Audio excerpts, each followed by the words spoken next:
Magandang araw po sa inyong lahat. Ngayon ay dadako tayo sa pag-aaral ng salita ng Panginoon. Ang ating paksa ngayon ay pinamagatang kong Secret of a Powerful Church. Ang ating text ay makikita sa Acts chapter 2 verses 41 to 47. Ganda po sinasabi sa wikang Ingles. Many of them believed his message and were baptized, and about 3,000 people were added to the group that day. They spent their time in learning from the apostles, taking part in the fellowship and sharing in the fellowship meals and the prayers. Many miracles, wonders were being done through the apostles, and everyone was filled with awe. All the believers continued together in close fellowship and shared their belongings with one another. They would sell their property and possessions and distribute the money among all, according to what each one needed. Day after day, they met as a group in the temple, and they had their meals together in their homes, eating with glad and humble hearts, praising God and enjoying the good with all the people. And every day the Lord added to their group those who were being saved. Sumandali po tayong manalangin. Ama naming Diyos, kami nga po'y dumudulog sa inyo. Ngayon po ay humihingi ng inyong gabay at pangunguna na sa aming pag-aaral ng inyong banal na salita ay tunay nga na kami inyong katagpuin, kausapin, at bigyan Panginoon ng pagkaunawa sa inyo pong mensahe na nais na ipaabot at parating sa amin sa araw na ito. Panginoong Diyos, kayo po ang siyang kumatagpo sa bawat isa at mangyari na mga sikreto ng iglesyang ito, Panginoon, ay tunay ngang makita namin at maging totoo rin sa aming mga iglesia at sa buhay ng bawat isa sa amin bilang mga mananampalataya. Samahan niyo po kami, ito pong aming hiling at dalangin sa pangalan ng aming Panginoong Hesus. Amen at Amen. Tulad nga po ng aking sinabi, ang ating paksang tatalakayin ay Secret of a Powerful Church. Ito pong church sa New Testament, kung saan siya rin po yung church sa Jerusalem, ay makikita natin ito po ay nagpakita ng talagang kakaibang kapangyarihan. At ang pangako po ng Pentecost ay talagang natupad at naganap sa kanila. At sa kanilang mga gawain ay talagang libo-libong mga tao ang nakakakilala sa Panginoon at tumatanggap sa ating Panginoon bilang kanilang Panginoon at tagapagligtas. What gave this church its power? Ano po ba nagbigay ng talagang kapangyarihan sa iglesyang ito? Ito po ang ating isa-isahin sa sandaling ito ng ating pag-aaral. Unang-una, they love the Lord. Mahal po nila ang Panginoon. Mula po sa verse 41 to 42, makikita natin na sinabi diyan, they that gladly receive His word were baptized. Yung mga talagang tumanggap sa Panginoon, sumampalataya sa Panginoon, sila po ay nagpabautismo. At ito po ay nagpapakita na talagang sila ay tumugon sa mensahe ng pag-ibig ng Diyos na tinatawag po nating the gospel.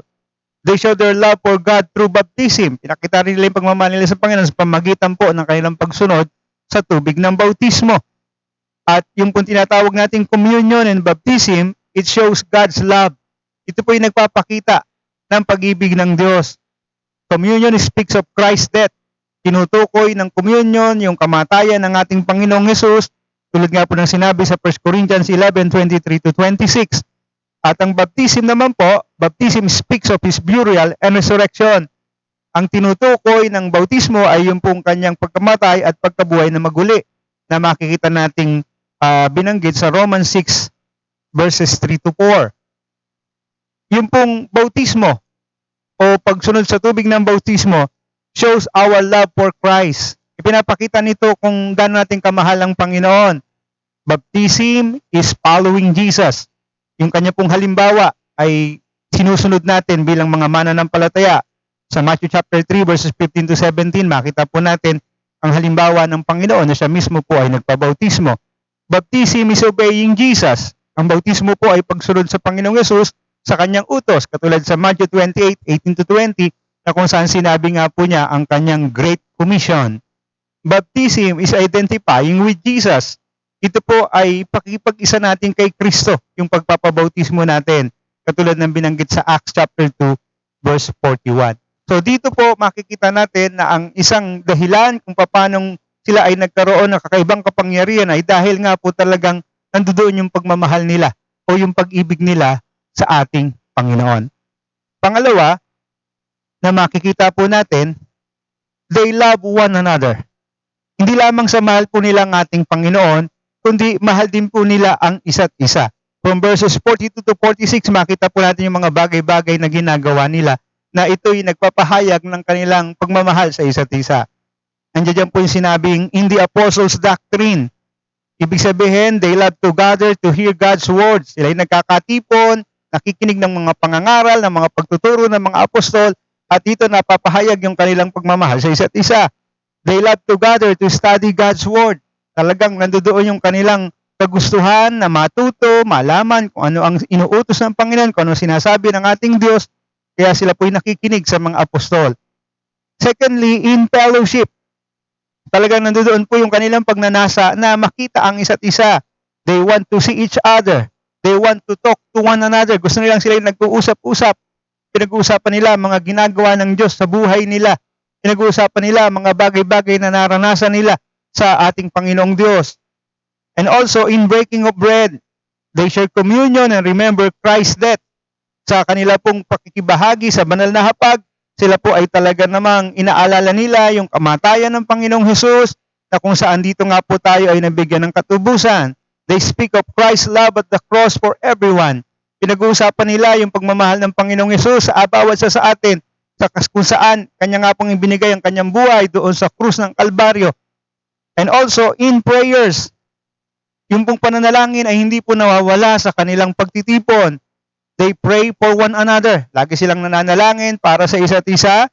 At also they share needs and rejoice in God's provision. Sila po ay nagbabahaginan din ng mga pangangailangan at sila'y natutuwa sa mga pagpupunong ginagawa ng Diyos sa kanilang mga buhay. So, isa pa pong sikreto ng kanilang kapangyarihan is that they love one another.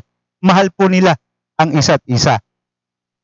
Pangatlo, they love lost people. Mahal po nila yung mga taong nangaliligaw, mga taong nangapapahamak, mahal po nila. Ang makikita natin ginagawa nila, they constantly witness. Lagi po silang nagpapatotoo. Lagi po silang nagbabahagi ng salita ng Diyos sa mga tao na wala pang pagkakilala sa Panginoon.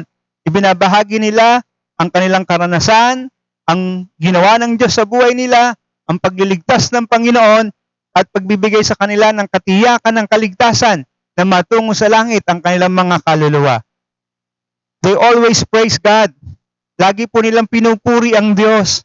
Sa bawat pagtitipon nila, sa bawat kanilang mga ginagawa, hindi nila inihalis ang pagpupuri sa Panginoon. Lagi silang may oras para papurihan, luwalhatian ang Diyos, at ibalik sa Panginoong Diyos ang kapurihan sa lahat ng mga bagay na nangyayari sa kanilang mga buhay. Alam niyo po mga kapatid, kung mayroong isang bagay na dapat na talagang makita sa ating mga buhay, ay yung ating nga pong pagmamahal sa mga tao na wala pang pagkakilala sa Panginoon. We are to be involved in outreach. Dapat ma-involve tayo sa mga gawain na kung saan tayo ay umaabot sa mga tao, nagpupunta sa iba't ibang mga lugar para ibahagi ang ebanghelyo ng Panginoon, para patotohanan ng mga tao sa pagliligtas ng ating Panginoong Diyos, sa pag-ibig ng Diyos, at sa kung saan naroon makikita nila ang pag-ibig ng Panginoon sa pamagitan ng ating mga gagawin sa kanila na nagpapahayag din naman ng ating pag-ibig sa mga tao na wala pang pagkakilala sa Kanya. We are to be a team to reach the world for Christ. Dapat maging isang team tayo na aabot sa mga tao at dadalhin sa ating Panginoon.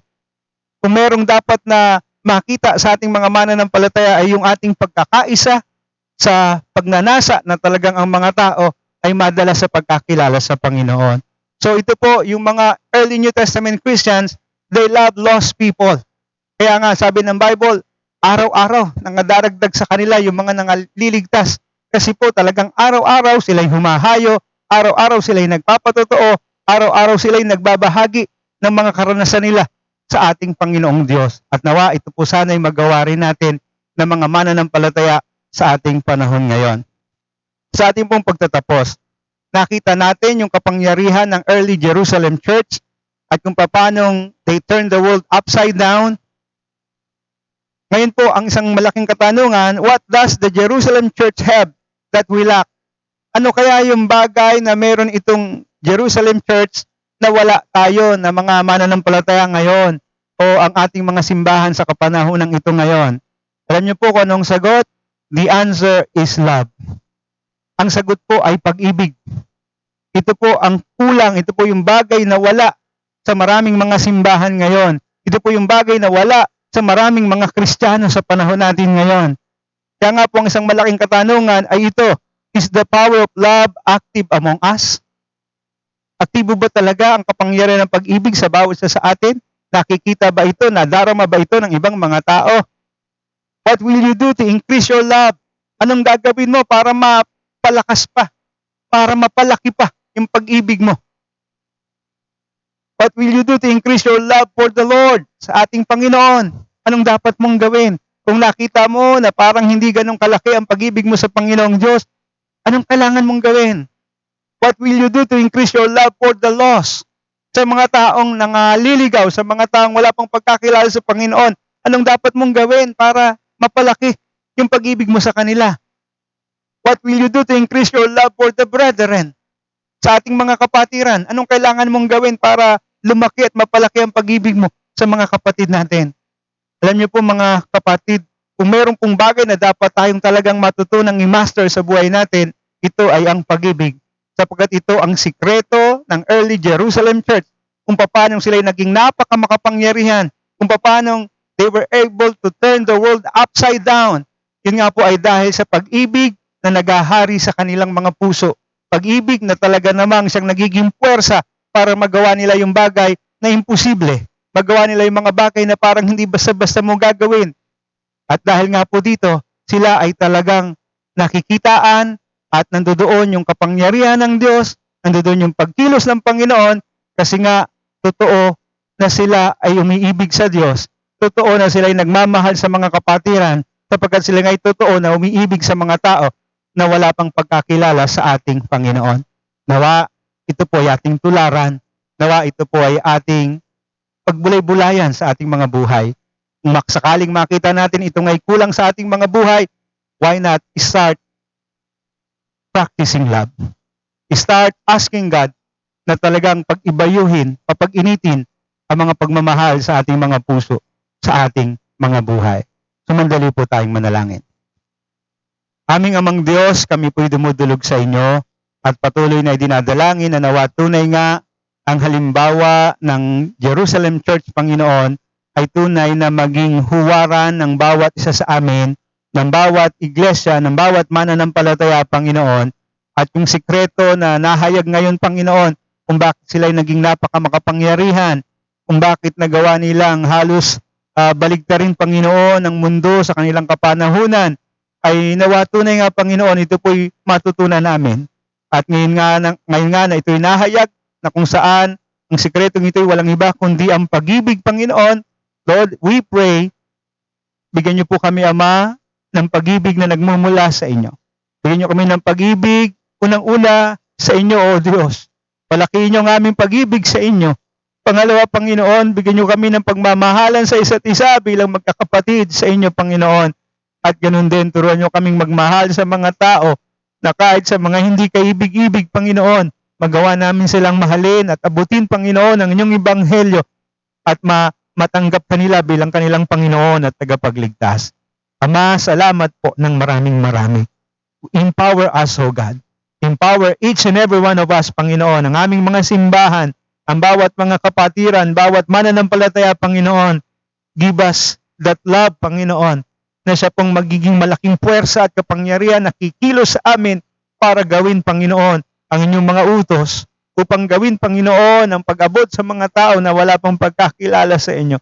Nawa katulad ng Apostol Pablo, Panginoon, ay masabi namin na yung pag-ibig niyo ang siyang pumipilit sa amin, yung pag-ibig niyo ang siyang tumutulak sa amin, Panginoon. At patuloy niyo kami, Panginoon, na encourage, patuloy niyo kami na palakasin, at patuloy na ipakita niyo, Panginoon, na kayo'y kasama namin sa lahat ng aming ginagawa. Maraming salamat po, O Diyos. Kayo na po ang isang patuloy na magpala sa buhay ng bawat isa, Panginoon, sa amin.